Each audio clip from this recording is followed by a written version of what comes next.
Bismillahirrahmanirrahim. Assalamualaikum warahmatullahi wabarakatuh.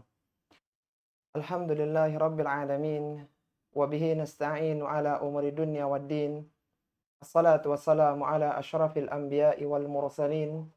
Nabiina Muhammadin wa ala alihi wa ashabihi ajma'in amma ba'du. Akhwati fillah, rahimani wa rahimakunallah. Alhamdulillah kita bersyukur kepada Allah Subhanahu wa taala yang mana kita kembali dipertemukan di majelis ilmu yang mulia. Untuk mengawali perjumpaan kita pada kesempatan kali ini, ada satu ayat dalam Al-Quran yang perlu kita renungkan bersama. Allah Subhanahu wa taala berfirman, Ya ayuhan nasu inna khalaqnakum min dzakari wa untha wa ja'alnakum syu'uban wa qabaila lita'arafu. Inna akramakum indallahi atqakum. Innallaha alimun khabir. Kata Allah Subhanahu wa taala, sesungguhnya Allah Subhanahu wa taala menciptakan kalian dari laki-laki dan wanita dan menjadikan kalian berbangsa-bangsa dan bersuku-suku lita'arafu agar kalian saling mengenal. Inna akramakum indallahi atqakum. Sesungguhnya yang paling mulia di antara kalian adalah yang paling bertakwa kepada Allah Subhanahu wa taala. Innallaha alimun khabir. Dan sungguhnya Allah Subhanahu wa taala Maha mengetahui lagi Maha mengenal. Akhwati fillah rahimani wa rahimakunallah. Pada ayat yang mulia ini Allah Subhanahu wa taala menyebutkan bahwa yang paling mulia di antara manusia adalah yang paling bertakwa kepada Allah Subhanahu wa taala. Siapakah orang yang bertakwa itu? Didefinisikan oleh para ulama, ketakwaan adalah anta'mala bi ta'atillahi ala nurim minallahi tarju thawaballah. Engkau melakukan ketaatan kepada Allah Subhanahu wa taala berdasarkan cahaya ilmu dari Allah Subhanahu wa taala, tarju thawaballah, karena engkau mengharapkan pahala dari Allah Subhanahu wa taala. Wa an tatruka ma'siyatallahi ala nurim minallahi takhafu iqaballah. Dan engkau meninggalkan kemaksiatan kepada Allah Subhanahu wa taala atas cahaya Allah Subhanahu wa taala dan karena engkau takut siksaan dari Allah Subhanahu wa taala. Orang-orang yang bertakwa memiliki 4 ciri, kata Ali bin Abi Thalib. Beliau mengatakan, at-taqwa wa khaufu minal jalil wal amalu bit tanzil wal qana'atu bil qalil wal isti'dadu liyaumir rahil. Kata Ali bin Abi Thalib radhiyallahu taala anhu, seorang khulafaur rasyidin yang wafat tahun 40 Hijriah di Kufah. Beliau mengatakan, ketakwaan adalah ketika engkau takut kepada Allah yang Maha Kuasa, yang Maha Mulia.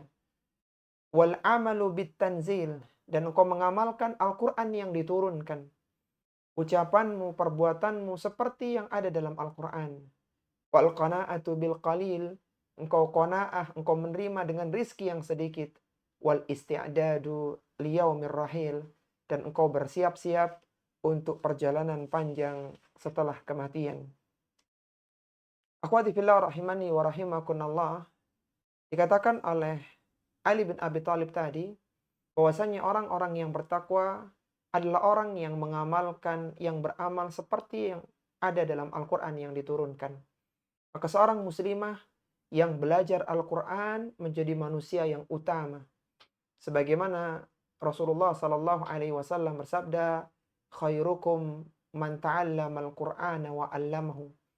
Sebaik-baik kalian adalah orang yang mempelajari Al-Quran dan yang mengamalkannya. Dan juga dikatakan oleh Ali bin Abi Thalib bahwasanya seorang yang bertakwa adalah orang yang mempersiapkan perjalanan panjang setelah kematian. Ketakwaan merupakan salah satu sebab seorang amalannya diterima oleh Allah Subhanahu wa taala.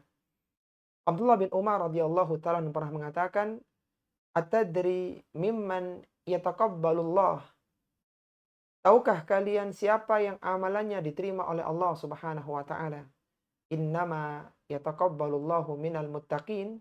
Sesungguhnya Allah Subhanahu wa taala hanyalah menerima amalan dari orang-orang yang bertakwa. Amalan yang paling banyak memasukkan, sesuatu yang paling banyak masukkan seorang ke dalam surga adalah akhlak yang mulia dan ketakwaannya. Sebagaimana Rasulullah Shallallahu Alaihi Wasallam bersabda ketika ditanya tentang apa yang paling banyak memasukkan manusia ke dalam surga. Kata beliau, taqwallahi wa husnul khuluq. Bertakwa kepada Allah Subhanahu wa taala dan berakhlak mulia. Maka setelah kita tahu bahwa kebanyakan penghuni neraka adalah para wanita, bahkan kebanyakan pengikut Dajjal adalah para wanita, maka cara selamat dari neraka adalah dengan bertakwa kepada Allah Subhanahu wa taala dimanapun antunna berada. Bagaimana Rasulullah Sallallahu Alaihi Wasallam bersabda, "Ittaqillaha haitsu ma kunta, wa atbi'is sayyi'atal hasanata tamhuha, wa khaliqin nasa bi khuluqin hasan." Bertakwalah kalian kepada Allah Subhanahu wa taala dimanapun kalian berada. Dan iringilah keburukan dengan kebaikan, niscaya akan menutupinya. Dan pergaulilah manusia dengan akhlak yang baik, dengan akhlak yang mulia. Ini akhwati fillah, rahimani wa rahimakumullah, sebagai tausiah pada kesempatan kali ini. Ana kembalikan waktunya kepada moderator untuk membuka konsultasi. Ya, baik. Karena ini sesi konsultasi muslimah di pekan terakhir, maka dipersilakan para akhwat sekalian, jika ada yang ingin bertanya, silakan raise hand.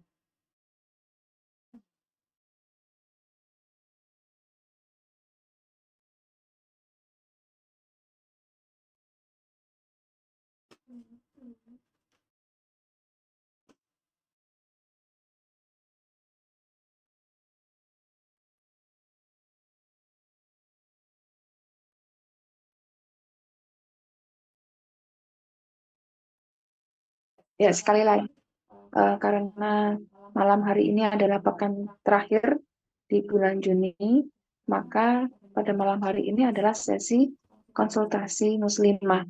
Dipersilakan kepada akhwat sekalian, jika ada yang ingin didiskusikan, silakan untuk raise hand. Ya, silakan Ibu Eka Nur Laila dari Cianjur.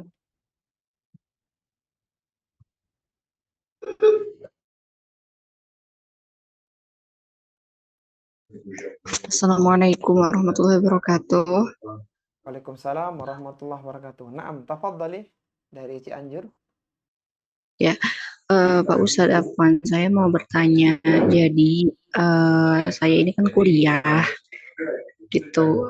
Lalu di perkuliahan ini ada seorang laki-laki yang sudah menikah dan dia mendekati saya, dan saya bingung dari sini harus bagaimana Pak Ustadz gitu untuk supaya saya bisa benar-benar menjaga jarak, supaya beliau tidak terus-terus mendekati saya begitu Pak Ustadz, karena saya sedang bertanya kepada pimpinan cabang apakah saya bisa kuliah online saja atau tidak. Tapi katanya beliau tadi tidak menjawab tidak bisa karena layanan saya sudah layanan tatap muka seperti itu. Jadi saya tidak bisa menghindari hal ini, Pak Ustaz. Ya, suaranya nggak jelas sepertinya, Bu. Oh, diulang saja kah? Iya, suaranya kayaknya agak menggema kayaknya. Oh iya, nah. Jadi saya sedang berkuliah dan kuliah saya ini kuliah tatap muka. Apa terdengar jelas? Di mana, Bu? Ya, kuliah di Universitas Terbuka, Pak Ustadz. Ya, begitu. Dan ada seorang laki-laki, beliau sudah menikah, namun beliau itu seperti mendekati saya secara terang-terangan gitu, walaupun saya sudah tidak membalas chatnya atau seperti itu, saya nggak meladennya dari awal. Cuma saya lama-lama juga jadi risih seperti itu. Dan sekarang saya mau memasuki semester 2. Saya sudah konsultasi kepada pimpinan cabang kuliah saya supaya diubah ke tutorial online, supaya saya kuliah online, tapi rupanya tidak bisa karena awal saya sudah tatap muka katanya seperti itu. Jadi saya tidak bisa menghindari hal ini. Jadi apa yang harus saya lakukan, Pak Ustaz? Baik, Masya Allah. Pertanyaan sangat bagus ya dari Cianjur ya. Jadi bagaimana ketika seorang akhwat ini ada laki-laki yang ingin mungkin mendekati begitu ya. Baik, akhwati fillah rahimani wa rahimakumullah, pertanyaan yang sangat bagus ya. Yang pertama bahwa laki-laki ya, itu di antara fitnah bagi laki-laki adalah wanita ya. Sampai-sampai Nabi SAW menyebutkan dalam hadisnya, "Ma taraktu fitnatan ba'di adarra minan nisa." Aku tidak meninggalkan fitnah setelahku yang lebih berat bagi laki-laki kecuali wanita ya. Bahkan disebutkan bahwa di antara yang dijadikan fitrah bagi laki-laki adalah kecintaan kepada wanita, anak-anak, dan harta. Sehingga ketika seorang laki-laki ini dekat dengan wanita, maka dia banyak atau besar potensi timbulnya fitnah. Lalu bagaimana seorang muslimah? Hendaknya dia saddud dari'ah, menutup celah-celah keburukan. Ketika dirasa memang dia tidak ada kecocokan, kemudian bukan dari jalur yang benar, maka dia harus menghindar, dia harus menjauhi hal tersebut agar tidak tergelincir pada fitnah yang jauh lebih besar. Adapun misalnya ketika dia merasa ada kecocokan, maka silakan diarahkan agar laki-laki tersebut mendatangi walinya, sehingga dilakukan khitbah, melamar, dan seterusnya. Sehingga jalannya ada jalan yang syar'i, yang disyariatkan, sampai pada puncaknya di pernikahan untuk membentuk keluarga yang sakinah, mawaddah, warahmah. Tapi kalau memang dirasa tidak cocok ya, maka menghindar, menjauhi ya, kemudian tidak ketika dia mendekat maka berusaha menghindar, dan hendaknya antunna senantiasa bertakwa kepada Allah Subhanahu wa taala semampu antunna. Sebagaimana Allah sebutkan dalam Al-Qur'an, fattaqullaha mastata'tum. Bertakwalah kepada Allah semampu kalian. Itu mungkin ya sebagai nasihat ya, wallahu taala a'lam. Ya, bagaimana Bu Eka? Ada yang mau disampaikan lagi? Ya, kalau tidak ada, kita beralih kepada Ibu Yuniarti di Bandung. Silakan Ibu Yuniarti dari Bandung. Iya, assalamualaikum warahmatullahi wabarakatuh, Pak Ustadz. Waalaikumsalam warahmatullahi wabarakatuh. Silahkan Ibu. Saya izin bertanya, Pak Ustadz. Nah, saya itu sedang mengikuti kelas ta'aruf. Ya, mereka ya menganggap data saya itu kan suka menterjemah Al-Quran. Jadi mungkin dilihat mereka itu, saya tuh orang yang paling soleh, orang yang rajin sholat dan ibadahnya agamanya baik. Tapi ya saya bisa meriksa beliau-beliau juga Pak Ustadz, dari akidahnya, dari akhlaknya. Nah, itu memang akhlaknya kebanyakan tidak baik kalau menurut saya ya. Soalnya saya kalau berkenalan langsung saya sholat gitu Pak Ustadz, langsung saya sholat istikharah. Jadi ini jawab ini yang pasangan yang terbaik apa bukan? Nah, itu kebanyakan sih alhamdulillah bukan itu Pak Ustadz. Udah berkali-kali saya kalau sholat tuh 2 kali atau 3 kali. Itu bagaimana Pak Ustadz? Kalau yang tidak, beliau sih tidak mengejar saya, enggak gitu Pak Ustadz. Karena apa? Karena data saya atau kesolehan saya itu bagaimana Pak Ustadz? Jadi Baik, Masya Allah. Pertanyaan yang sangat bagus ya dari Bandung tentang bagaimana ketika seorang ini didatangi oleh laki-laki, kemudian apakah orang ini orang yang baik, yang soleh atau tidak ya. Jadi disebutkan dalam sebuah hadis bahwa idza ja'akum man tardawna dinakum wa khuluquhu fazawwijuhu. Apabila kalian didatangi atau seorang dari kalian didatangi oleh seorang yang baik dalam agama dan akidahnya, fazawwijuhu, maka nikahkanlah dia.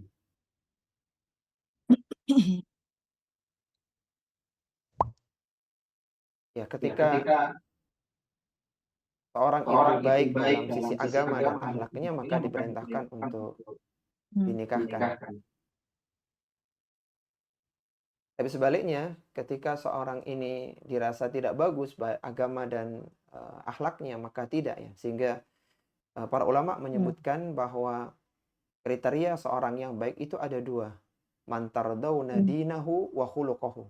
yaitu dia baik agamanya dan dia baik akhlaknya.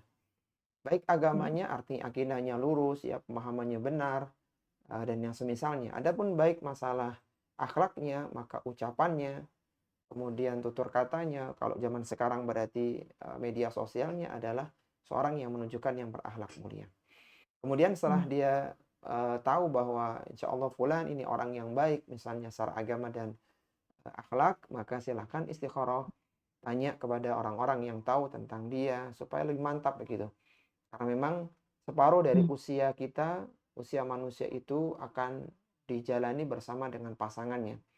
Kalaulah seorang ini rata-rata usianya 60 tahun, sebagaimana disebutkan dalam sebuah hadis, a'maru ummati baina sittina wa sab'in. Usia umatku antara 60 sampai 70 tahun. Seorang misalnya nikah usia 30 tahun, berarti 30 tahun ke depan dia bersama dengan pasangannya. Sehingga ketika seorang baik mendapatkan pasangan yang baik, maka dia akan mendapatkan kebaikan yang banyak. Tapi ketika seorang mendapatkan pasangan yang tidak baik, maka dia harus menjalani separuh usianya dengan orang yang tidak baik, baik itu agama maupun akhlaknya. Sehingga Rasulullah SAW menyebutkan, "Idza tazawwajal 'abdu faqad istakmala nisfad din, falyattaqillaha fi ma baqiyah." Barang siapa yang telah menikah, maka dia telah menyempurnakan separuh dari agamanya. Dan hendaknya dia bertakwa kepada Allah Subhanahu wa taala pada separuh yang lainnya. Sehingga seorang muslimah hendaknya berhati-hati dalam memilih pasangan. Tempuhlah cara-cara yang syar'i, lihatlah bagaimana agama, akhlaknya, dan juga beristikharah kepada Allah Subhanahu wa taala sehingga Allah Subhanahu wa taala membimbingnya untuk mendapatkan pasangan yang baik untuknya, baik di dunia maupun di akhirat kelak ya. Wallahu a'lam. Ya, Pak Ustadz, kalau atas jawabannya. Assalamualaikum warahmatullahi wabarakatuh. Waalaikumsalam warahmatullahi wabarakatuh. Ya, berikutnya silakan Ummu Amar dari USA.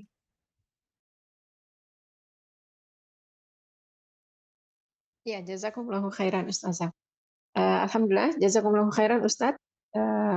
Semoga Allah melindungi Ustadz dan keluarga dimanapun berada. Amin wa iyyakum. Pertanyaannya Ustadz, Assalamualaikum warahmatullahi wabarakatuh. Ustadz mohon nasihatnya, telah terjadi kerutan di keluarga besar sehingga suasana jadi tidak nyaman. Kejadian sebelumnya, seorang istri lebih mendukung anaknya untuk berpacaran, padahal suaminya sudah melarang. Akhirnya semacam ada konflik antara ibu dan anak bersatu untuk menentang suaminya. Akhirnya si anak hamil di luar nikah dan baru ketahuan ketika sudah 7 bulan. Untuk menutupinya, akhirnya mereka dinikahkan secara siri, tetapi akhirnya jadi tidak karuan, Ustadz. Sedih sekali bagaimana yang harus dilakukan atau dinasihatkan kepada keluarga ini yang akhirnya jadi runyam, Ustaz. Jazakumullahu khairan atas nasihat Ustaz. Dan bagaimana juga pernikahannya? Status pernikahannya ya, jadi dinikahkan dalam kondisi hamil tadi. Tapi Masya Allah, pertanyaan sangat bagus ya dari USA tentang fenomena sebuah keluarga, kemudian ada beberapa kejadian, salah satunya anaknya yang sedang hamil di luar nikah kemudian dinikahkannya. Akhwati fillah rahmani wa rahimakumullah. Yang pertama kita perlu mengetahui ya bahwa perzinahan adalah salah satu dari dosa besar ya. Sampai-sampai Allah Subhanahu wa taala menyebutkan dalam Al-Qur'an, "Wala taqrabuz zina innahu kana fahisyatan wa sa'a sabila." Kata Allah Subhanahu wa taala, dan jauhilah kalian zina karena sungguhnya zina adalah jalan yang buruk dan yang dimurkai oleh Allah Subhanahu wa taala, perbuatan keji yang buruk jalannya. Maka bagaimana kiranya kalau sudah terjadi perzinahan waliyatubillah, apakah boleh dinikahkan? Para ulama fuqaha berselisih ya. Tapi ala kulli hal, kalau kita sederhanakan, perselisihan mereka bermuara pada dua hal. Yang pertama, apabila yang menikahinya adalah laki-laki yang menzinainya, maka nikahnya itu sah ya. Apabila yang menikahi adalah suami atau laki-laki yang menzinainya, maka nikahnya sah meskipun dia sudah jelas-jelas dalam posisi hamil. Dan ini adalah pendapat yang diambil oleh mayoritas para sahabat ya. Di antaranya adalah Abu Bakar As-Siddiq radhiyallahu taala anhu, Umar bin Khattab radhiyallahu taala anhu, Abdullah bin Abbas, Abdullah bin Mas'ud. Di kalangan tabi'in ada Sa'id bin Jubair, Sa'id bin Musayyab dan yang lainnya. Ada banyak yang berpendapat dengan pendapat semacam ini. Di antara dalilnya ada beberapa dalil, salah satunya yang banyak termuat di dalam Sunan al-Baihaqi. Disebutkan di sana ketika Abdullah bin Mas'ud radhiyallahu taala anhu ditanya saat bagaimana orang yang zina kemudian dinikahkan. Dikatakan kepada beliau, fir rajuli yafjuru bil mar'ah thumma yuridu an yatazawwajaha. Bagaimana kiranya ketika seorang berzina kemudian dia ingin menikahi wanita yang dizinainya. Qala, maka Abdullah bin Mas'ud mengatakan, la ba'sa bidzalika. Tidak mengapa yang demikian itu. Kemudian ada beberapa juga perkataan dari Abdullah bin Abbas ya. Abdullah bin Abbas, sahabat pakar tafsir yang wafat tahun 68 Hijriah di Taif. Ketika beliau ditanya fir rajuli yafjuru bil mar'ah. Orang laki-laki yang zina dengan wanita. Tsumma yatazawwajaha ba'din. Kemudian dia ingin menikahi wanita tersebut. Qala, maka Abdullah bin Abbas mengatakan, kana awwaluhu sifahun wa akhiruhu nikahun. Yang pertama itu adalah sesuatu yang buruk, zina, dan yang akhirnya itu adalah nikah. Bahkan beliau menegaskan, awwaluhu haramun wa akhiruhu halalun. Yang pertama itu haram, dan yang kedua itu adalah halal. Dan banyak lagi perkataan-perkataan yang lain di kalangan para sahabat yang bermuara pada kalau yang menikahi adalah laki-laki yang menzinai, maka nikahnya sah, bahkan mereka bisa langsung jima ya. Adapun dalam mazhab Syafi'i yang juga membolehkan dalam masalah ini pendapat Abu Hanifah. Adapun dalam mazhab Syafi'i mereka boleh dinikahkan tapi tidak boleh jima sampai istrinya melahirkan. Kalau sudah jelas-jelas dalam kondisi hamil. Tapi pendapat ini perlu ditinjau ulang karena memang berat begitu ya, karena berat sehingga kami cenderung wallahu taala alam boleh dinikahkan dan boleh langsung jima setelah akad nikah. Adapun ketika yang menikahi adalah bukan dari laki-laki yang menzinainya, jadi orang lain, dia dinikahkan dengan orang lain, maka tidak boleh dinikahkan sampai bersihnya rahim. Artinya kalau wanita itu dalam posisi hamil, maka tidak boleh dinikahkan sampai benar-benar melahirkan, sehingga kosong rahimnya. Kalau dia ternyata misalnya zina kemudian dia tidak hamil, maka dia harus beristibra dengan 1 kali haid. 1 kali haid kemudian dia baru boleh menikah dengan yang lainnya. Sebagaimana sabda Nabi SAW, man kana yu'minu billahi wal yaumil akhir fala yaski ma'ahu walada ghairihi.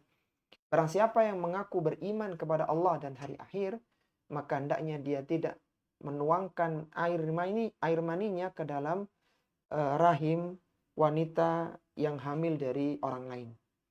Ini semua menunjukkan bahwa kalau yang menikahi adalah yang bukan menzinai, maka tidak diperbolehkan kecuali setelah wanita itu melahirkan bagi yang hamil dan wanita itu beristibra kalau zinanya tidak sampai hamil begitu. Itu secara sederhana ya, khilaf di kalangan para ulama, dan ini adalah pendapat Al-Imam Ahmad Ibn Hanbal dan madhab Maliki, Al-Imam Malik, Al-Imam Darul Hijrah. Kemudian dalam permasalahan berikutnya tadi, apa nasihatnya ya? Yang pertama, hendaknya seorang itu meyakini bahwa semua yang terjadi pada dirinya adalah dengan takdir Allah Subhanahu wa taala. Sebagaimana Allah Subhanahu wa taala menyebutkan dalam Al-Qur'an, ma asaba min musibatin illa biidznillah. Tidaklah ada musibah yang menimpa kalian kecuali semuanya dengan izin Allah Subhanahu wa taala. Semua yang terjadi bagi seorang muslimah maka itu adalah dengan takdir dari Allah Subhanahu wa taala. Kemudian Allah meneruskan, wa may yu'min billahi yahdi qalbah. Barang siapa yang dia beriman kepada Allah Subhanahu wa taala, maka Allah akan berikan petunjuk kepada hatinya. Kata para ulama-ulama tafsir, Yang dimaksud dengan yahdi qalbahu, Allah berikan petunjuk kepada hatinya, artinya dijadikan dia bersabar, dia tidak berkeluh kesah kepada manusia, dan dia tidak berburuk sangka kepada Allah Subhanahu wa taala. Dia pelan-pelan perbaiki dirinya, dia perbaiki keluarganya, dan terus mendekatkan diri kepada Allah Subhanahu wa taala.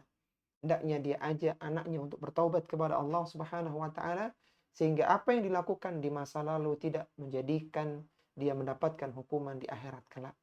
Dan ketika seorang benar-benar bertaubat kepada Allah, maka Allah akan mengampuni semua dosa-dosanya, meskipun dosa besar yang pernah dia lakukan. Sebagaimana Rasulullah Shallallahu Alaihi Wasallam bersabda, "At-taibu minadz-dzambi kaman la dzamba lahu." Seorang yang benar-benar bertaubat kepada Allah Subhanahu wa taala, niscaya Allah akan ampuni semua dosanya dan seperti dia tidak punya dosa lagi. Kita tentu tahu kisah yang masyhur seorang wanita Bani Israel yang bergelimang dengan zina. Kemudian dia memberikan minum seekor anjing, maka Allah Subhanahu wa taala masukkan ia ke dalam surganya. Kita juga tahu kisah seorang yang telah membunuh 99 orang akan digenapkan dengan rahib yang memberikan fatwa yang dia tidak sesuai dengan fatwa itu. Kemudian digenapkan jadi 100 orang. Kemudian dia bertemu dengan ulama, diarahkan ke negeri ahlul ilmi, maka dia berjalan ke sana dan belum sampai di tempat itu dia meninggal dunia. Dadanya hanya menjorok sejengkal dengan bumi yang akan dia tuju. Kemudian dia dimasukkan oleh Allah Subhanahu wa taala ke dalam surga. Bukankah kita tahu membunuh adalah dosa besar? Bukankah kita tahu zina adalah dosa besar? Tapi dua orang tadi diampuni dosanya oleh Allah Subhanahu wa taala.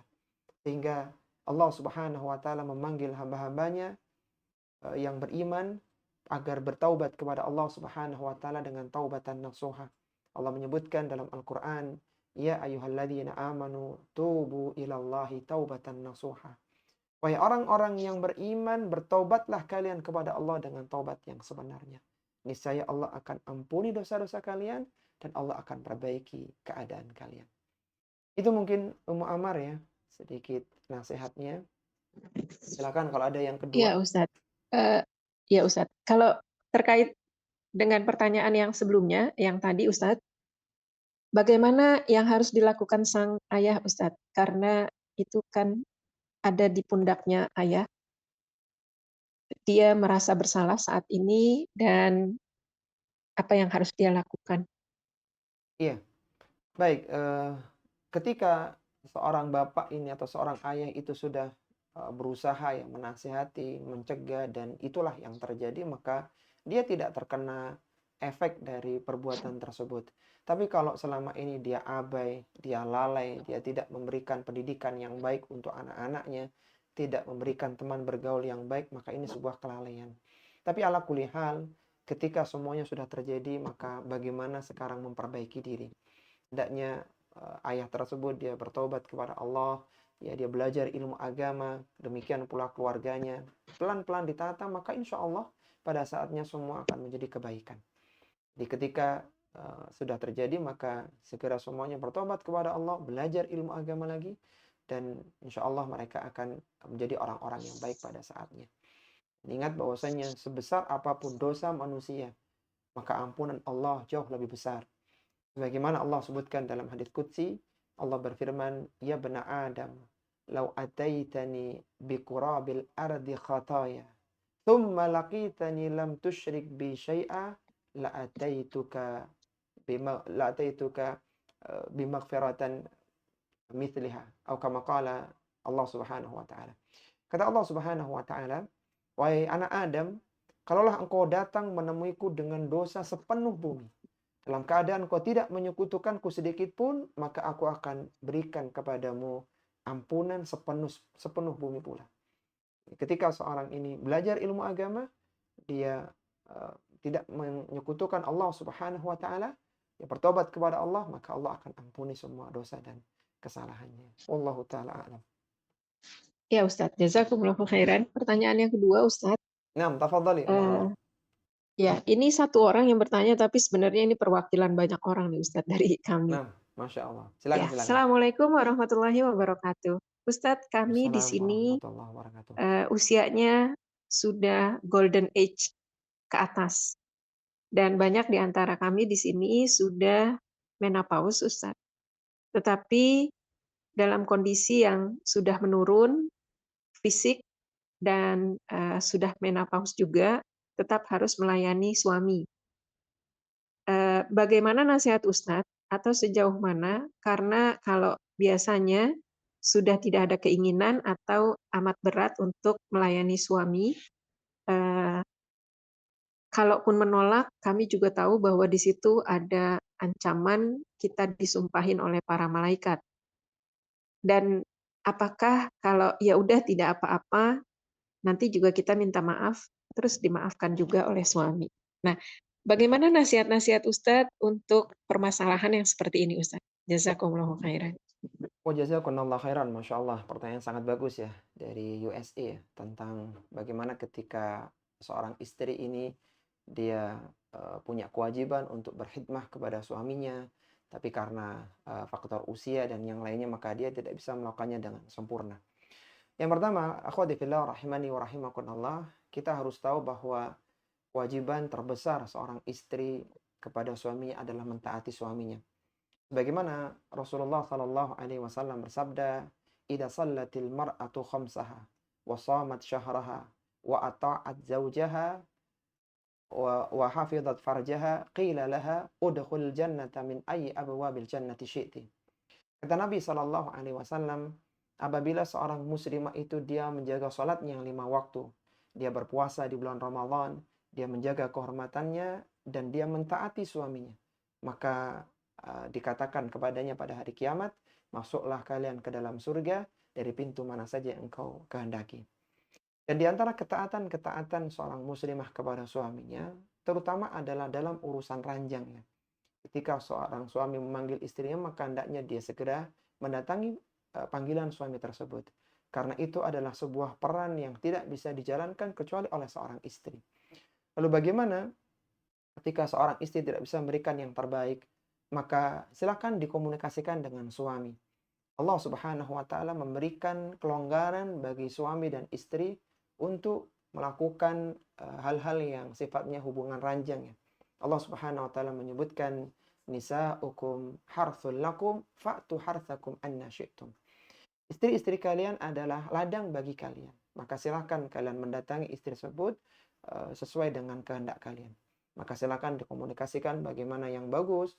Meskipun mungkin tidak seperti dulu ya waktu masih muda, maka bagaimana suami tetap bisa mendapatkan haknya dan istri bisa memberikan yang terbaik untuk suaminya. Maka silakan disampaikan, dan selama tidak ada hal-hal yang menyimpang dalam syariat maka itu diperbolehkan ya. Wallahu taala a'lam. Ya, Ustadz mohon nasihatnya apabila di zaman dahulu pernah melakukan jima dengan suami tetapi dalam keadaan haid yang sudah terakhir. Jadi sepertinya sudah berakhir, tapi ternyata belum. Dan itu sudah terjadi. Apa yang harus dilakukan? Apakah harus membayar kafarat, Ustadz? Jazakumullahu khairan atas nasihat Ustadz. Baik, Masya Allah. Pertanyaan sangat bagus ya. Tentang bagaimana seorang yang jima dengan istrinya yang sedang haid. Maka ini ada kafarahnya.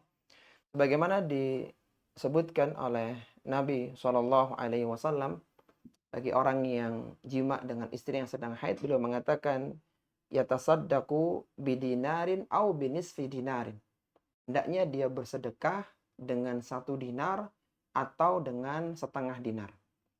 Bahkan dijelaskan oleh Abdullah bin Abbas ya, dalam perkataannya menjelaskan sabda Nabi SAW yang mulia tadi, idza asabaha fi awwalid dam fadinarun wa idza asabaha fi intiqa'id dam fa nisfu dinarin.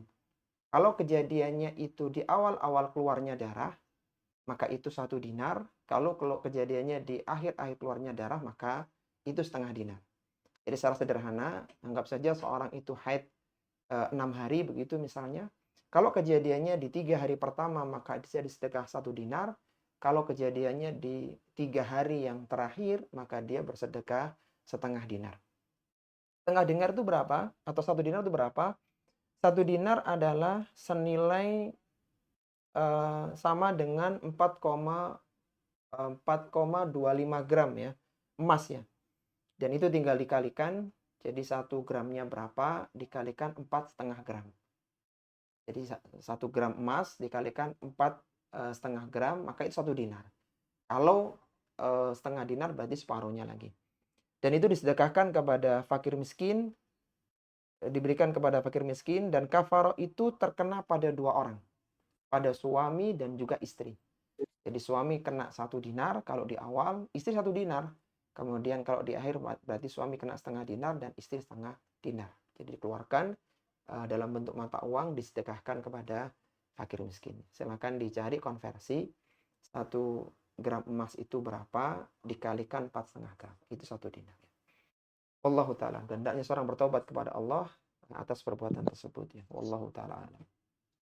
Ya Ustadz, jazakumullahu khairan. Jazakumullah khairan. Tambahan ini Ustadz, kalau terjadinya di sini berkali-kali Ustadz, tapi tidak ingat, apakah bayar kafaratnya juga berkali-kali atau cuma sekali aja Ustadz? Baik, Masya Jazakumullahu Allah. khairan. Jazakumullah khairan. Iya, setiap 1 kali jima maka 1 kali kafarah. Ya tinggal mengalihkan berapa kali jimanya, maka tinggal dikalikan ya. Wallahu ta'ala alam. Ya Ustadz, jazakumullahu khairan. Jazakumullah khairan, Masya Allah. Nah, tafadhali yang lainnya. Ya, berikutnya silahkan Ibu Nilam dari Jember. Assalamualaikum warahmatullahi wabarakatuh. Waalaikumsalam warahmatullahi wabarakatuh. Silahkan Bu, dari Jember. Ya, assalamualaikum Ustadz. Izin bertanya, ini ada seorang akhwat Ustadz yang qadarullah gagal setelah nazar Ustadz. Nah, kemudian ada seorang ikhwan yang meminta untuk ta'aruf dengan si akhwat ini Ustadz. Namun sang akhwat ini masih trauma katanya Ustadz. Karena beliau membandingkan kayak seperti pemahaman agama sang ikhwan dengan yang pertama yang gagal nazar dengan yang baru maju ini Ustadz. Mohon nasihatnya Ustadz untuk sang akhwat. Ini gagal nazarnya itu gara-gara Ustadz katanya. Qadarullah dari Bapak ikhwan tidak menyetujui gitu Ustadz. Baik, Masya Allah. Iya, pertanyaan yang bagus ya dari Jember ya. Bagaimana ketika seorang ini nazar kemudian gagal ya, dan ada yang minta lagi atau nazar lagi ternyata masih trauma begitu. Iya, yang pertama akhwati fillah rahimani wa rahimakumullah, di antara tahapan dalam pernikahan adalah nazar dan khitbah ya. Meskipun 2 hal ini tidak menjadi prasyarat sebenarnya. Artinya misalnya seorang langsung akad nikah ya, setelah dari calonnya itu sama-sama ridho, kemudian walinya mau ya, artinya semua unsur dalam pernikahan itu terpenuhi, tanpa ada nazar dan khitbah pun juga sebenarnya juga diperbolehkan. Meskipun ketika ada nazar, ada khitbah, maka semakin bagus ya jenjang dalam pernikahan. Baik, kembali dalam pertanyaan tadi, bagaimana kalau seorang akhwat ini dia trauma ya. Yang pertama, dia harus tahu bahwa bagaimana standar ya suami yang baik itu. Bagaimana tadi disebutkan dalam sebuah hadis, apabila idza ja'akum man tardawna dinahu wa khuluquhu fazawwijuhu. Apabila datang kepada kalian seorang yang baik agama dan akhlaknya, maka nikahkanlah ya. Ketika tidak, maka akan muncul fitnah yang besar di muka bumi ini. Maka ketika dia baik agamanya ya, kemudian sudah nazar dan sesuai, maka segera dilangsungkan pernikahan. Tapi kalau ternyata ya dengan berbagai hal tidak mendapatkan ya, mungkin yang tidak melanjutkan adalah dari pihak laki-laki, maka hendaknya dia bersabar. Karena ketika itu adalah pasangannya, suaminya, maka Allah akan mudahkan. Allah akan mudahkan apa yang menjadi takdir dia. Dan kalau dia tidak dengan fulan yang barusan menazar, maka insya Allah ada hikmah di balik itu. Mungkin kedepannya akan ada hal yang tidak tepat ya dengan dia. Hendaknya dia senantiasa berhusnudzon kepada Allah Subhanahu wa taala. Adapun masalah trauma, dia harus meyakini bahwa apapun yang menimpanya adalah dengan takdir Allah Subhanahu wa taala. Bisa jadi sesuatu yang sekarang dianggap pahit adalah kebaikan bagi dia. Seandainya dia lanjut dengan laki-laki itu, bisa jadi ada keburukan di balik itu. Bagaimana Allah Subhanahu wa taala menyebutkan dalam Al-Qur'an, asa an tuhibbu syai'an wa huwa syarrul lakum wa asa an takrahu syai'an wa huwa khairul lakum. Bisa jadi kalian menyukai sesuatu tapi itu buruk buat kalian, dan bisa jadi kalian membenci sesuatu padahal itu baik buat kalian. Mungkin tidak lanjut pasca nadhar itu berat ya. Tapi kita harus yakin bahwa inilah yang terbaik untuk kita. Apalagi sudah istikharah ya, sudah berdoa kepada Allah, maka apapun yang terjadi adalah kebaikan. Bisa jadi setelah itu akan datang orang yang lebih baik, lebih solih daripada yang pertama. Hendaknya dia senantiasa bersabar ya, kemudian diserahkan tawakal kepada Allah Subhanahu wa taala. Ketika dia memperbaiki diri, agamanya, akhlaknya, maka akan datang orang-orang yang baik yang akan menikahi dia. Karena seorang muslimah yang baik akan dinikahi oleh seorang mukmin muslim yang baik pula ya.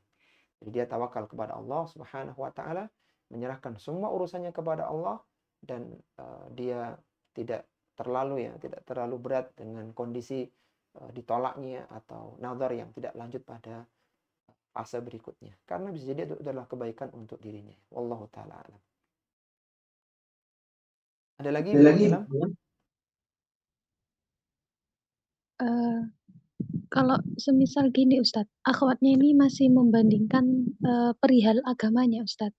Semisal kayak pemahaman akidahnya ataupun tentang hafalan Al-Qur'annya Ustadz. Iya. Jadi masih apa ya Ustadz, lebih bisa dikatakan lebih baik yang pertama ini Ustadz gitu. Baik, Ketimbang Masya yang Allah. kedua gitu. Yang setelahnya ya, baik. Baik, Ya, Ustadz. akhwati fillah rahimani wa rahimakumullah. Kita harus tahu ya bahwa solih dan solihah itu sesuatu yang dinamis ya. Orang yang hari ini solih belum tentu setahun, 2 tahun, 5 tahun yang akan datang. Demikian pula sebaliknya. Ketika seorang misalnya dia sekarang bagus ya, punya hafalan Quran, kemudian dia bagus akidahnya, belum tentu ya 5 tahun yang akan datang ya. Demikian pula seorang yang sekarang awam ya, ketika dia terus belajar dia jadi alim pada saatnya. Intinya bahwa solih dan solihah itu sesuatu yang dinamis, sesuatu yang berubah-berubah gitu. Bukan sesuatu yang statis ya. Maka kalaulah seandainya dia mendapatkan yang tidak seperti yang pertama, dan itu bukan untuk dia, artinya dia tidak menikah dengan laki-laki yang pertama yang disebutkan dengan kualitas agama yang bagus, maka hendaknya dia menikah dengan yang kedua, kemudian terus memperbaiki diri, terus belajar bersama, sehingga bisa pada saatnya akan mengalahkan calon yang pertama tadi. Jadi suaminya mau belajar, ya menghafal Al-Quran, belajar bahasa Arab, terus belajar ilmu agama, pada saatnya dia bisa menjadi orang yang alim, bahkan mengalahkan yang pertama. Yang jelas bahwa apa yang Allah pilihkan kepada kita yang terbaik. Belum tentu seorang yang mungkin agamanya bagus, dia baik dalam akhlaknya, dia baik dalam perilakunya. Mungkin masih mending yang kedua. Jadi dia harus senantiasa husnudzon kepada Allah Subhanahu wa taala. Sehingga tidak perlu ideal ya mendapatkan yang terbaik, tapi pelan-pelan ya berdua bersama belajar ilmu agama, sehingga bisa jadi dengan pasangan yang seperti itu jauh lebih baik hasilnya daripada dengan yang pertama. Ya, dia yakin bahwa ketika itu jodohnya, maka Allah akan mudahkan semuanya. Ya, wallahu taala alam. Ada lagi Bu Nilam? Khairan Ustaz. Insyaallah sudah Ustaz. Baik, Masya Allah. Wa jazakallahu khairan. Barakallahu fikum. Wa fikum barakallahu. Ya, berikutnya silakan Ibu Ririn Umu Jihan dari Probolinggo.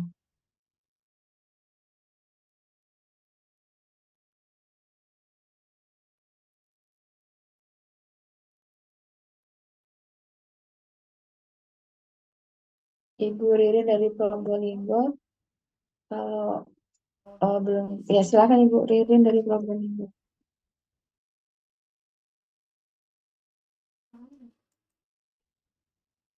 Suaranya belum terdengar ya?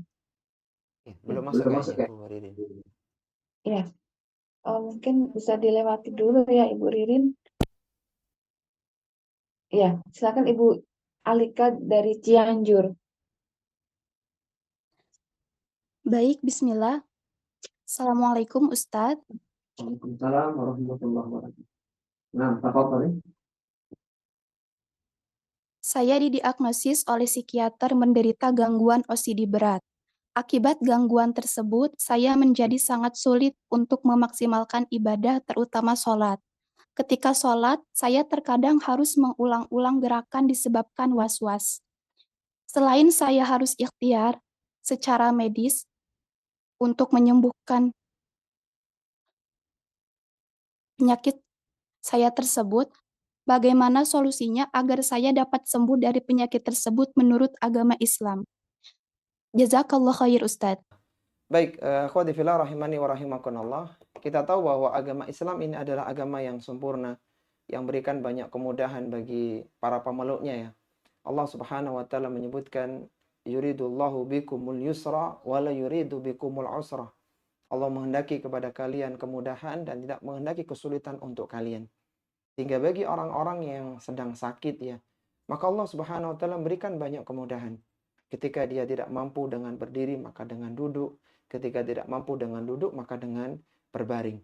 Bahkan ketika seorang ini dikatakan oleh para ulama ya, faqih tahurain. Orang yang kehilangan 2 alat bersuci. Dia tidak bisa berwudu dengan air, tidak bisa bertayamum dengan debu, dia tidak bersuci. Maka kalau dia sholatnya sah ya. Misalnya dalam kondisi yang dia sedang kondisi kritis, tapi masih sadar begitu, maka dia sholat apa adanya. Dan Allah Subhanahu wa taala Maha mengetahuinya. Maka dia tetap mendapatkan pahala dan tidak dibebani yang lebih dari itu. Allah Subhanahu wa taala menyebutkan la yukallifullahu nafsan illa wus'aha. Allah tidak memberikan beban kecuali yang dia mampu menanggungnya. Maka kembali dalam pertanyaan tadi, kalau memang seorang ini punya sesuatu yang beda dengan yang lainnya, maka dia sholat semampunya. Allah Subhanahu wa taala menyebutkan fattaqullaha mastata'tum. Bertakwalah kalian kepada Allah semampu kalian. Maka silakan antuna sholat tidak perlu was-was. Jadi ketika sholat sudah takbir Allahu Akbar, maka Allah tahu. Mungkin antuna beda dengan yang lainnya. Ada beberapa yang mungkin tidak seperti yang lainnya. Maka Allah Subhanahu wa taala Maha mengetahuinya. Adapun mengulang-ulang takbir ya, atau mengulang-ulang sholat, maka ini menjadikan masuknya celah setan ya.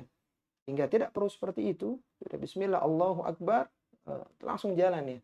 Jadi Allah Maha tahu. Sampai pun yang tadi kita sebutkan, seandainya seorang ini tidak berwudu karena tidak mampu, tidak bisa tayamum, sholat dengan tidak bisa melakukan gerakan apapun kecuali isyarat, maka sholatnya sah ya. Jadi Islam adalah agama yang mudah, tidak menyulitkan bagi pemeluknya. Sehingga dibuang jauh-jauh ya ketika ada was-was ya, merasa ini kurang. Allah Maha tahu. Allah Maha tahu. Jadi sederhana agama ini tidak memberatkan dirinya. Sampai Nabi SAW menyebutkan dalam hadisnya, inna dina yusrun lan yushaddad dina illa ghalabah. Sesungguhnya agama ini sangat mudah sekali. Dan barang siapa yang memperberat dirinya, kecuali dia akan terkalahkan oleh dirinya sendiri. Jadi silahkan sholat ya, tanpa harus diulang-ulang berkali-kali. Dan sholatnya sah ya, sebagaimana disebutkan dalam banyak nas-nas dalilnya. Begitu Bu Alika ya, dari Cianjur. Baik Ustadz. Baik, sudah cukup ya? Sudah. Jazakallah khair. Wa jazakumullah khairan. Silakan yang lainnya. Silakan Ibu Ririn dari Probolinggo, apa sudah bisa? Ya, masih belum keluar itu suaranya. Ya, mungkin bisa dicoba lagi di pertemuan berikutnya Ibu Ririn. Belum keluar suaranya. Ya, mohon maaf. Ya, berikutnya Ibu Alika dari Cianjur. Silahkan Ibu Alika dari Cianjur. Sudah sepertinya Bu Alika. Oh, Ibu Dina Fitriana dari Taiwan. Iya.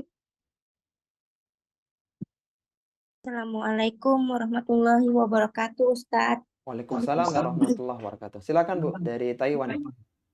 Nah, Ustadz, semoga Ustadz dan tim selalu dalam lindungan Allah Subhanahu wa taala. Amin. Izin bertanya, Ustadz, ini ada titipan pertanyaan dari teman. Silakan Bu. Tadi Ustadz sebentar Ustadz. Afwan Ustadz. Jam berapa sekarang di Taiwan, Bu? Kebetulan ini anak tuh lagi di Indonesia, Ustadz, lagi cuti. Masya Allah. Jadi sama jam 9 ini ya? Iya, sama jam 9. Tafadhali, Ustadz, silakan. Baik, Ustaz. Pada bulan 4, saya haid 15 hari. Di hari ke-16, darah berhenti. Dari mulai tanggal 17, 18, 19, sampai dengan tanggal 25, terhitung baru 10 hari masa suci. Kemudian di hari ke-26 sampai tanggal 30, itu keluar darah. Terus nyambung ke bulan berikutnya. Jadi total darah yang keluar setelah suci 10 hari terhitung 32 hari, Ustadz. Dan warna Iya, darahnya itu satu warna. baik. Lalu darah berhenti selama 6 hari, kemudian keluar lagi selama 2 hari warna keruh. Iya, Kemudian berhenti lagi 6 hari. Dan di hari ini, itu waktu duhur keluar lagi masih warna coklat. Itu bagaimana cara membedakan baik, mana haid darah atau darah istihadah, Ustadz? baik. Yang bertanya ini siklus haidnya rutin nggak, Bu? Atau memang Bulan ketiga rutin, Ustadz, tapi selalu 15 hari. 15 hari total darah keluar ya, Bu ya? Iya, iya. Baik, baik, Baru bulan keempat aja, Ustadz, sampai bulan ke sekarang ini baik. mulai itu katanya. Siap, Masya Iya, Allah. Dan tidak apa nih, menggunakan kontrasepsi ya? Enggak, Nggak temen disebutkan. Ana nggak cerita, Ustadz. Baik, Kurang siap. tahu pakai apa. Baik, Masya Allah. Baik, luar biasa Baik. pertanyaan dari Taiwan ya. Taib, akhwati fillah rahimani wa rahimakumullah, tentang darah haid ya. Kita harus tahu dulu karakter wanita yang haid. Terbagi menjadi dua. Ada wanita yang punya siklus rutin, ada yang tidak ya. Yang punya siklus rutin itu misalnya biasanya haidnya keluar di awal bulan. Kalau tanggal bisa berubah, bisa maju ya sehari 2 hari atau bisa mundur. Tapi polanya itu di awal bulan. Nanti ketika mundur ya bisa jadi pola tengah bulan atau bahkan akhir bulan. Tapi polanya itu bisa teratur ya. Itu namanya punya siklus rutin. Atau yang disebut dengan mu'tadah ya, wanita dengan siklus rutin. Kemudian ada wanita yang siklusnya tidak rutin. Jadi kadang awal bulan keluar, kemudian nanti akhir bulan keluar lagi, kadang juga tengah bulan, bahkan kadang 2 bulan sekali haid, ya, tidak rutin, tidak rutin. Tapi bagaimana ketika menghadapi haid yang tidak sesuai dengan siklusnya ya? Awal bulan itu keluar, kemudian akhir bulan keluar lagi begitu. Maka bagi wanita yang punya siklus rutin, keluarnya darah di luar siklus itu, maka itu adalah darah istihadah. Keluarnya darah selain di siklus yang dia rutin, maka itu istihadah. Bagi yang punya siklus rutin.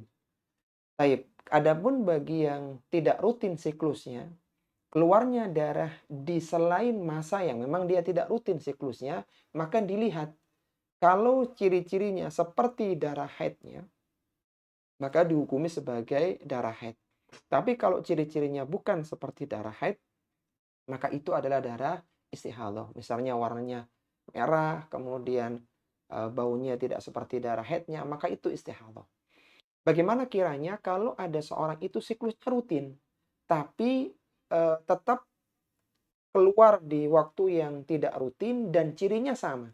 Jadi misalnya ada seorang itu tadi awal bulan dia biasa keluar, kok mulai bulan ini itu keluar lagi di akhir bulan. Tapi ciri-cirinya sama seperti darah haidnya. Maka ini adalah darah istihadah. Hitamnya darah ya seperti darah haid itu bisa jadi adalah tipuan. Artinya itu sebenarnya darah yang ada di rahim, tapi karena lama tidak keluar maka dia menggumpal seperti darah haid. Maka untuk memastikan silakan periksa ke medis. Ala kulli hal, ketika seorang punya siklus rutin, maka yang dipegang adalah siklusnya. Adapun perbedaan darah itu berlaku bagi orang yang tidak punya siklus rutin atau yang disebut dengan mumayyizah. Jadi dia membedakan darah. Jadi silakan diperiksakan ke medis ya, ke bidan, dipastikan. Tapi seharusnya itu istihadah. Kecuali memang dia menggunakan alat kontrasepsi ya, sehingga kadang ritmenya jadi tidak teratur, kemudian masanya menjadi lebih panjang, maka ini hal yang maklum ya, karena ada sesuatu yang memang digunakan sehingga berpengaruh pada darah haid yang keluar. Ya. Jadi untuk memastikan silakan datang ke medis, apakah itu haid atau ada permasalahan di rahimnya. Wallahu ta'ala a'lam. Ada lagi Bu Dina? Alhamdulillah cukup Ustadz. Baik, Ustadz, Masya Allah. jazakumullah khairan atas jawabannya. Wa jazakumullah khairan. Mungkin kita selesaikan ya, karena tadi ini silakan mungkin selanjutnya. Ya, Ibu Susanti Nova dari Probolinggo.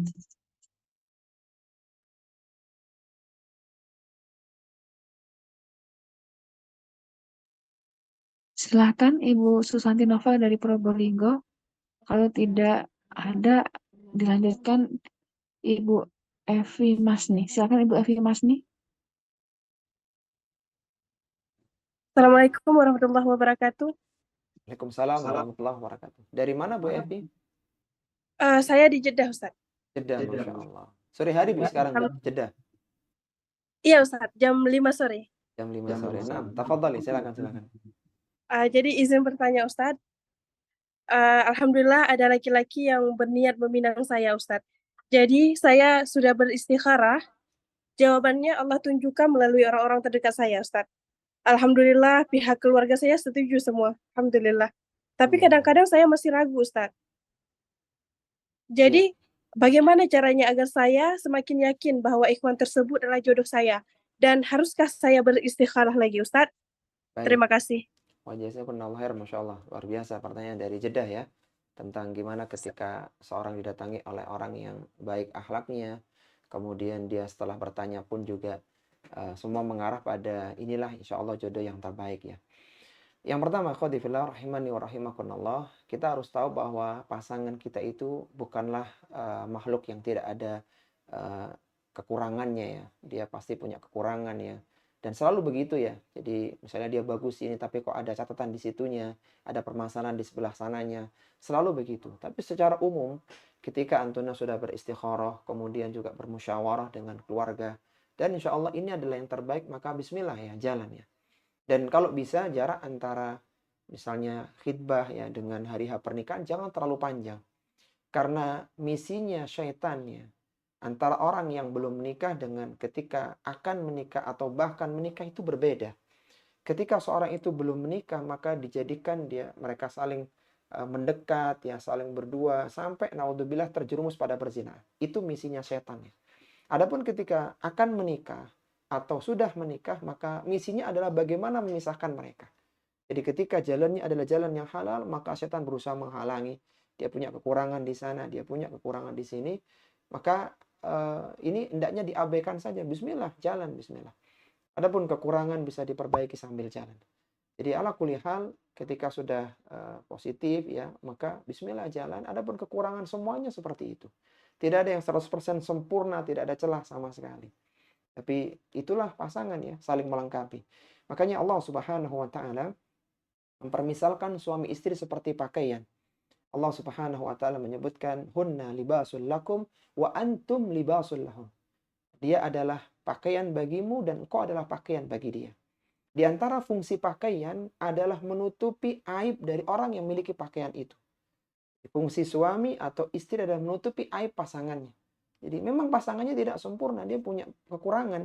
Tapi bagaimana dengan pernikahan saling melengkapi, saling mengisi, dan demikian seterusnya. Jadi kalau memang belum yakin, silakan istikharah.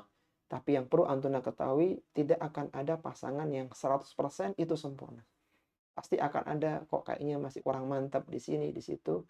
Maka bismillah, insya Allah ketika niatnya adalah karena Allah Subhanahu wa taala, maka Allah akan bimbing rumah tangga antuna.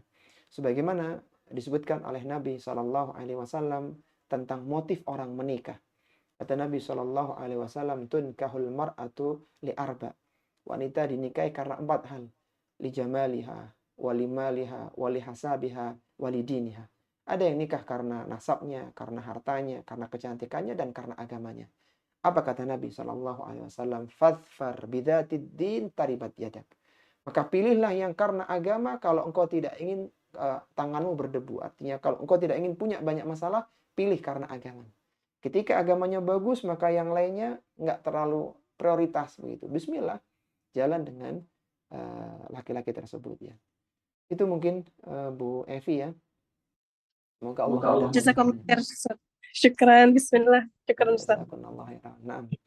Ya, silahkan Ibu Susanti Novel dari Probolinggo, bisa dicoba lagi. Assalamualaikum warahmatullahi wabarakatuh.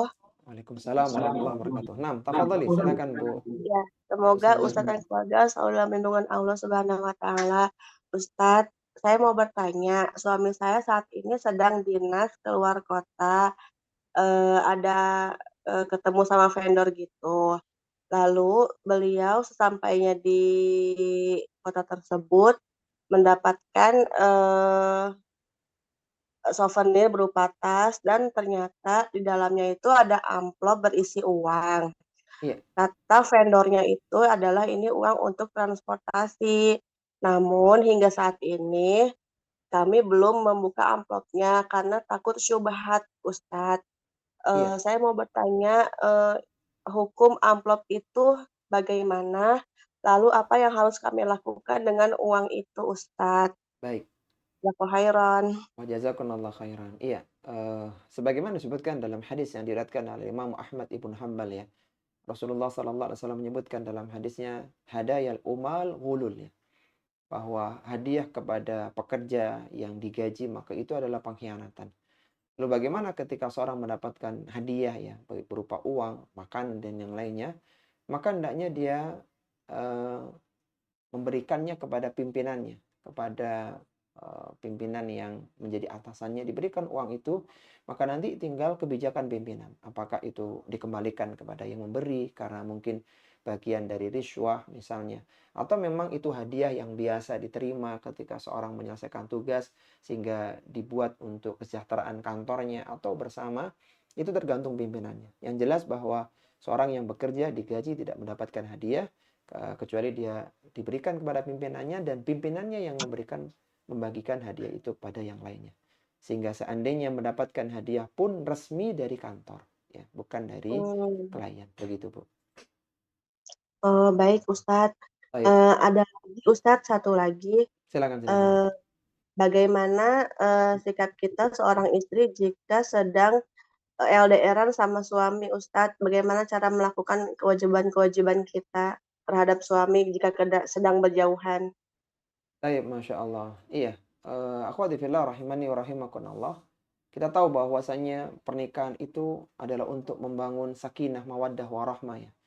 Bagaimana Allah Subhanahu wa taala menyebutkan dalam Al-Qur'an, "Wa min ayati an khalaqalakum min anfusikum azwajan litaskunu ilaiha." Dan dijadikan oleh Allah Subhanahu wa taala pasangan dari jenis kalian sendiri agar kalian merasa tenang dengannya.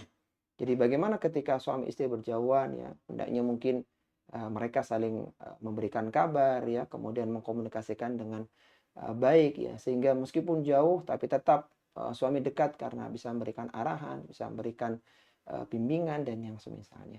Jadi silahkan dibangun komunikasi yang bagus dan memang idealnya suami istri tidak berjauhan lebih dari 4 bulan ya. Bagaimana disebutkan dalam nas-nas dalil, karena memang kemampuan manusia ya dalam masalah biologis juga ada batasannya. Sehingga sebaiknya tetap suami menyempatkan untuk pulang ke rumah sehingga bisa menjalankan kewajibannya berupa nafkah ya, baik itu yang lahir maupun yang batin, sehingga hal tersebut bisa terpenuhi meskipun jaraknya berjauhan. Wallahu taala a'lam. Alhamdulillah, Masya Allah. Jazakallahu khairan, Ustadz, jawabannya. Assalamualaikum warahmatullahi wabarakatuh. Waalaikumsalam warahmatullahi wabarakatuh. Ya, Ibu Rin dari Probolinggo apa bisa open mic? Ibu Ririn dari Probolinggo. Ibu Ririn Jihan dari Probolinggo. Oh ya. Berikutnya yang terakhir mungkin ya. Silakan Ummu Rashid dari Batam. Assalamualaikum, Ustaz. Waalaikumsalam warahmatullahi wabarakatuh. Silahkan, Bu. Ini Ustaz, Ana mau nanya, yang dimaksud menyembah hawa nafsu itu yang bagaimana, Ustaz? Soalnya di konsultasi syariah itu menyembah hawa nafsu itu tentang hobi makan. Tapi kalau di Ustadz Zainal Abidin, hawa nafsu itu kalau dalil mengikuti dalil sesuai selera dia begitu. Itu yang benar yang mana, lalu bagaimana supaya nggak terjatuh ke dalam hal tersebut. Syukran Ustaz, jazakallah khairan. Jazakallah khairan. Masya Allah, pertanyaan yang bagus ya dari Batam. Apa sih hawa nafsu itu ya? Allah Subhanahu wa taala menyebutkan dalam Al-Qur'an, wa amma man khafa maqama rabbih wa nahan nafsa 'anil hawa. Dan adapun orang-orang yang mereka ini takut ya dengan kedudukan Rabb-nya, wa nahan nafsa 'anil hawa, dan dia menahan nafsu dari hawanya, fa innal jannata hiyal ma'wa, maka tempat kembalinya adalah surga, yang merupakan tempat kembali yang baik begitu. Maka nafsu ketika digabung dengan hawa, jadi nafsu adalah jiwa, keinginan manusia, adapun hawa adalah potensi keburukan, maka hawa nafsu adalah segala sesuatu yang mendorong manusia untuk berbuat keburukan. Itu melakukan kemaksiatan kepada Allah Subhanahu wa taala dan berbagai hal yang lainnya ya. Jadi semua yang menyimpang dari kebaikan, kebenaran, maka itu adalah hawa nafsu. Dan manusia punya potensi itu. Bagaimana Allah Subhanahu wa taala sebutkan dalam Al-Qur'an, fa'alhamaha fujuraha wa taqwaha. Dan kami berikan ilham kepada manusia jalan-jalan keburukan dan jalan-jalan kebaikan. Jadi ada keinginan untuk melakukan keburukan, ada keinginan untuk melakukan kebaikan. Dan itulah manusia. Berbeda dengan malaikat yang tidak punya hawa nafsu sehingga tidak punya keinginan untuk bermaksiat. Demikian pula iblis ya, yang isinya adalah keburukan. Adapun manusia ini ada potensi kebaikan, ada potensi keburukan. Ketika dia mengikuti hawa nafsunya, artinya mengikuti keinginan keburukan yang menyelisih kebenaran, menyelisih dalil, maka dia mengikuti hawa nafsu. Dan dia diancam dengan neraka. Adapun ketika dia menahan keinginan buruk itu tidak diteruskan, maka dia dijanjikan oleh Allah Subhanahu wa taala surga. Jadi hawa nafsu sangat luas sekali, mengajak seorang untuk melakukan dosa, kemaksiatan, kerusakan, bahkan kesyirikan ya. Itu semua adalah dorongan hawa nafsu. Jadi semua yang mendorong dalam keburukan itu adalah hawa nafsu manusia. Dari jiwa manusia maupun dari bisikan setan. Hingga disebutkan dalam khutbatul hajah, wa na'udzu billahi min syururi anfusina, dan kami berlindung kepada Allah dari buruknya jiwa kami, keinginan buruk dari jiwa-jiwa kami. Ya. Begitu Bu, dari Batam tadi. Kalau punya keinginan hawa nafsu makan itu bagaimana Ustaz? Ya Syukran Ustaz. ditahan Bu. Ya jadi ditahan, dilawan ya, jangan diteruskan karena memang manusia ini ada beban syariat untuk menahan hawa nafsunya. Dan ketika seorang mengikuti maka itu adalah jalan-jalan syaitannya. Jadi ditahan. Oh, begitu baik Ustaz. Syukran Ustaz atas ilmunya, jazakallah khairan. Assalamualaikum. Waalaikumsalam warahmatullahi wabarakatuh. Baik, mungkin ini akhwati fillah rahimani wa rahimakumullah yang bisa kita bahas pada kesempatan kali ini. Semoga kita bisa dimudahkan dalam kajian-kajian berikutnya, dan mengingatkan kembali ya bagi yang belum mengisi angket Google Form segera diisi agar memudahkan kami untuk melakukan riset ya. Dan insya Allah ini kajian terakhir di grup kajian fikih muslimah. Insya Allah mulai bulan depan akan ada daurah nasional. Bagi Antuna yang ingin ikut harus mendaftar terlebih dahulu karena link Zoom-nya itu disebar di grup KTA ya, kajian tafsir Al-Quran, bukan di grup KFM.